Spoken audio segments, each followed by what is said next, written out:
اور اللہ تعالیٰ تو رحمت کے وعدے فرماتے ہیں. حدیث پاک میں آتا ہے کہ جب شیطان نے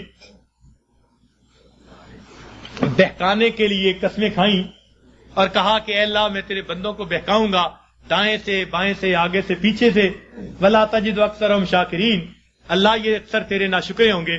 تو اس وقت فرشتوں کو بڑی حیرت ہوئی، کہنے لگے اے اللہ اولاد آدم کے لیے تو مشکل بن گئی. پوچھا کیسے؟ اے اللہ یہ شیطان دائیں بائیں آگے پیچھے سے بہکائے گا اور بندوں کے لیے تو کوئی راستہ ہی نہیں بچا.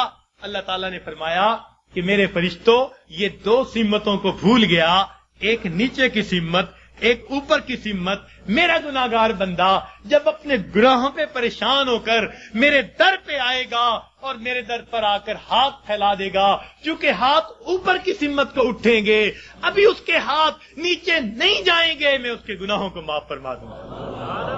اور جب میرا بندہ اپنے گناہوں سے پریشان ہو کر اپنے سر کو سجدے میں ڈال دے گا، کیونکہ نیچے کی سمت سے شیطان اثر انداز نہیں ہو سکتا، میرا بندہ ابھی سر نہیں اٹھائے گا، میں اپنے بندے کے گناہوں کو معاف فرما دوں گا. تو شیطان نے ایک قسم کھائی تھی، فَبِعِزَّتِكَ، اللہ تیری عزت کی قسم میں تیرے بندوں کو بہکاؤں گا. اللہ تعالیٰ نے اس کے جواب میں فرمایا شیطان مردود تو قسمیں کھاتا ہے میرے بندوں کو بہکانے کے لیے، ورغلانے کے لیے. ذرا میری بات بھی سن لے کہ میرے بندے بتقاضائے بشریت گناہ کرتے رہیں گے اگر اپنی موت سے پہلے سچی معافی مانگیں گے. فَبِعِزَّتِي وَجَلَالِي، مجھے اپنی عزت کی قسم، مجھے اپنے جلال کی قسم، میں ان کی توبہ کو قبول کر لوں گا. تو شیطان نے بہکانے کے لیے ایک قسم کھائی تھی، رحمان نے معافی دینے کے لیے دو قسمیں کھائی ہوئی ہیں. سبحان اللہ. اس لیے اللہ تعالیٰ کی ہر صفت کا ایک نام ہے، لیکن رحمت کی صفت کے دو نام ہیں، رحمان اور رحیم. اور کوئی صفت ایسی نہیں جس کے دو نام ہو سوائے رحمت کی صفت. وہ تو اتنا کریم آقا ہے، وہ تو بخش کے خوش ہوتا ہے، وہ تو معاف کر کے خوش ہوا کرتا ہے. میں ایک مرتبہ بچیوں کو پردے میں درس دے رہا تھا، ایک جامعہ کی دور حدیث کی بچیاں تھیں، تو ان سے میں نے سوال پوچھا کہ بتاؤ دنیا میں سب سے آسان کام کیا ہے؟ ایک بچی نے جواب دیا کہ اپنی ماں کو منانا. میں نے پوچھا وہ کیسے؟ کہنے لگی جی کہ ہمارا یہ تجربہ ہے کہ ماں اگر اپنے بیٹے سے ناراض بھی ہونا تو بیٹی سے پوچھتی پھرتی ہے، اس نے روٹی کھا لی، اس کا بستر تو نے بنا دیا، اس کے کپڑے تو نے ٹھیک کر دیے. اب اوپر سے ناراض پھر رہی ہے، مگر ماں کی مامتا اس کو مجبور کر رہی ہے، لہذا بیٹی سے پوچھتی پھرتی ہے، بیٹی کے ذریعے اس کو کھانا پہنچا رہی ہے، دل سے ناراض نہیں. خفا تھی، بچے نے ستایا مگر دل سے خفا نہیں، اس لیے پوچھتی بھی پھر رہی ہے کہ بچے کو سب چیزیں مل گئیں یا نہیں مل گئیں. تو وہ کہنے لگی کہ جب ماں کی مامتا کا یہ حال ہے تو ماں کو منانا بہت آسان ہوتا ہے. میں نے کہا ہاں ماں کو منانا آسان صحیح، پھر بھی ماں کے پاس آنا پڑتا ہے. بچہ آ کر کہہ دے امی معاف کر دیں، ماں معاف کر دیتی ہے. بچہ آ کر ماں کا جسم دبائے، امی معاف کر دیں، معاف کر دیتی ہے. ہاتھ جوڑ دے، معاف کر دیتی ہے. اگر پھر بھی معاف نہ کرے، بچہ رو پڑے.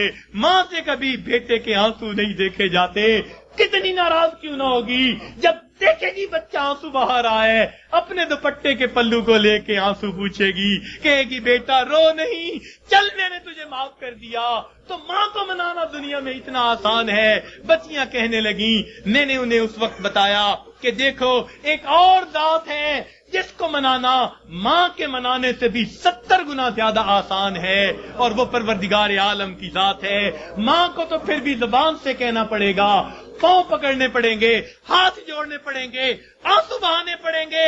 ایک وہ پروردگار ذات ہے جس کے سامنے بندہ تنہائی میں بیٹھا ہو، فقط دل کے اندر نادم ہو جائے، دل کے اندر شرمندہ ہو جائے اور دل میں پکارے پروردگار گناہوں کی معافی چاہتا ہوں، میں نے سچی توبہ کر لی، اللہ میں نے صلح کر لی، مجھے اپنا بنا لے، شیطان کے پنجے سے چھڑا لے. کوئی ہاتھ نہیں ہلایا، کوئی اس نے زبان سے لفظ نہیں نکالا، فقط دل کی ندامت کو قبول کر کے اللہ تعالیٰ اپنی ناراضگی کو دور فرما دیتے ہیں. تو اللہ رب العزت کو منانا ماں کے منانے سے بھی 70 گنا زیادہ آسان. تو اپنے رب کو منا لیجئے. ابن قیم رحمت اللہ نے عجیب واقعہ لکھا، فرماتے ہیں میں گلی میں جا رہا تھا، میں نے دیکھا ایک دروازہ کھلا، ماں اپنے بچے کو مار رہی ہے، تھپڑ لگا رہی ہے اور کہتی ہے تو نے مجھے بڑا ذلیل کیا، بڑا پریشان کیا، نافرمان ہے، کوئی بات نہیں مانتا، نکل جا میرے گھر سے۔ وہ بچہ رو رہا تھا، دھکے کھا رہا تھا، جب گھر سے باہر نکلا ماں نے کنڈی لگا دی۔ فرماتے ہیں میں کھڑا ہو گیا ذرا منظر تو دیکھوں، بچہ روتے روتے ایک طرف کو چل پڑا، ذرا آگے گیا، نکر سے پہلے واپس آ گیا، پھر دروازے پہ کھڑا۔ میں نے پوچھا بچے واپس کیوں آ گئے؟ کہنے لگا سوچا تھا کہیں اور چلا جاؤں، پھر دل میں خیال آیا مجھے دنیا کی ہر چیز مل سکتی ہے، مجھے ماں کی محبت نہیں مل سکتی، میں اس لیے واپس آ گیا ہوں، محبت ملے گی اسی در سے ملے گی۔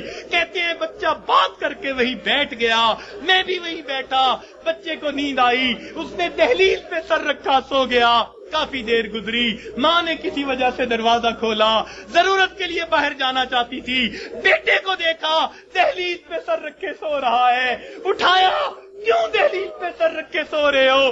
امی مجھے دنیا میں کوئی دوسری ماں نہیں مل سکتی، میں اس دہلیز کو چھوڑ کے کیسے جاؤں؟ فرمایا بچے کے الفاظ سے ماں کی آنکھوں سے آنسو آ گئے، بچے کو سینے سے لگا لیا، میرے بیٹے جب تیرا یقین ہے اس گھر کے سوا تیرا گھر کوئی نہیں، میرے در کھلے ہیں، آ جا، میں نے تیری غلطیوں کو معاف کر دیا۔ فرماتے ہیں جب گنہگار بندہ اپنے رب کے دروازے پہ اس طرح آتا ہے اور کہتے ہیں رب کریم میری خطاؤں کو معاف کر دے، میرے گناہوں کو معاف کر دے، اے بے قصوں کے دستگیر، اے دکھی دلوں کو سکون دینے والے، اے غمزدہ دلوں کو تسلی دینے والی ذات، اے پریشان دلوں کو سکون بخشنے والی ذات، اے بے سہارا لوگوں کا سہارا بننے والی ذات، اے گناہوں کے پردوں میں، گناہوں کو اپنی رحمت کے پردوں میں چھپا لینے والی ذات، تو میرے لیے رحمت فرما دے، مجھے در در کے دھکے کھانے سے بچا لے، اللہ اپنی ناراضگی سے بچا لے، میں صلح کرنے کے لیے حاضر ہو گیا ہوں، پروردگار آئندہ نیکوکاری کی زندگی عطا فرما۔ تو جب بندہ اس طرح پیش کر دیتا ہے اللہ رب العزت اس بندے کی توبہ کو قبول کر لیتے ہیں۔ اللہ تعالی ہمیں سچی توبہ کرنے کی اور توبہ کر کے یہاں سے اٹھنے کی توفیق عطا فرما دے۔ وآخر دعوانا ان الحمد